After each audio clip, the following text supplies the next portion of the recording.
Hello, what's up mga hunters? So magandang araw sa inyong lahat, Luzon, Visayas at Mindanao. So for today's video mga ka-hunter ay meron tayong bibisitahin na isang area na kung saan ay napansin namin ay Dead Creek. Pero nakakagulat kasi bakit nila linuwangan ng ganito kalawak? So nagdududa talaga kami. Baka mayroong treasure kaya puntahan natin. Tingnan nyo mga ka-hunter oh. So napakalawak. Anong purpose nila dito? Bakit halatang parang mayroon silang hinahanap?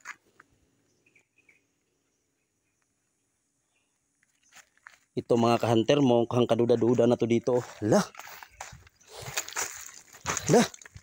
Mauna ni. Ito na nga mga ka-hunter. May ano na nga. Agoy, chimber. May chimber nga dito mga ka-hunter oh.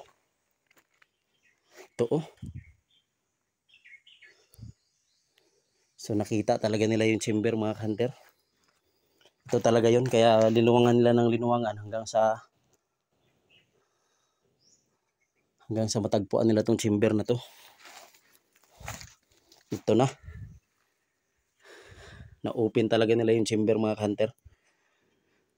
Ito talaga yung hinahanap nila. Ito dito, yan oh, may paliko. Kunti, yan. So ito yung hinahanap nila mga hunter, kaya ganito kalaki yung butas nila.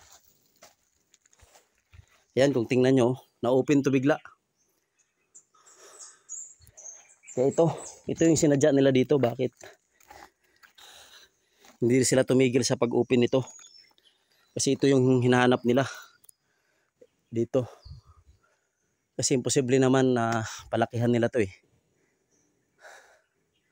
Ano to dito dati, may old avocado to dito, daan to dito dati. Kaya winasak nila para makita lang yung chamber na yan.